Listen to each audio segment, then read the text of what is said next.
Cancer అంటే ఏంటి, అది ఎందుకు వస్తుంది, ఈ లక్షణాలు ఏంటి, ఇది రాకుండా మనం ఎలా అరికట్టవచ్చు?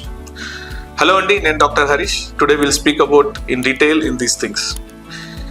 చాలా సింపుల్ లాంగ్వేజ్లో చెప్పాలంటే క్యాన్సర్ అనేది ఒక కణితి, ఒక గడ్డ. ఇది శరీరంలో ఏ భాగంలో అయినా రావచ్చండి. మనకి క్యాన్సర్ రాని టిష్యూస్ ఏవి అంటే, ఒకటి హెయిర్, రెండు నెయిల్స్.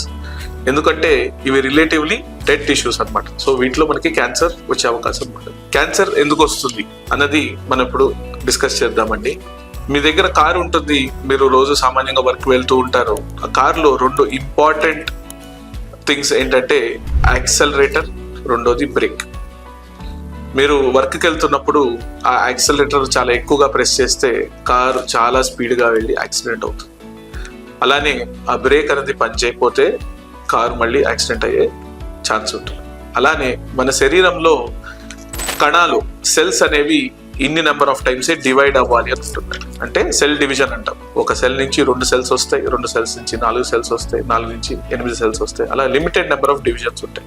మరి క్యాన్సర్ ఎలా వస్తుందంటే, ఈ సెల్స్ అన్కంట్రోల్డ్ గా డివిజన్ అయినప్పుడు, అంటే ఈ బ్రేక్స్ అనేవి పడట్లేదు. సెల్స్ 2 అన్నవి 200, 2000, 2 లక్షలు, 2 మిలియన్ సెల్స్ ఫామ్ అయినప్పుడు కానీ, లేకపోతే ఆ యాక్సలరేటర్ చాలా ఎక్కువగా పనిచేసినప్పుడు. ఈ యాక్సలరేటర్స్ అండ్ బ్రేక్స్ అనేవి ఏంటంటే, మన సెల్స్ లో కొన్ని సిగ్నల్స్ ఉంటాయి, ఎన్నిసార్లు సెల్స్ డివైడ్ అవ్వాలి అని. సో ఈ కణాలు చాలా ఎక్కువగా డివిజన్ అయినప్పుడు ఒక క్యాన్సర్ గడ్డగా మారుతుంది. ఈ క్యాన్సర్ ఎక్కడైనా సోకవచ్చు.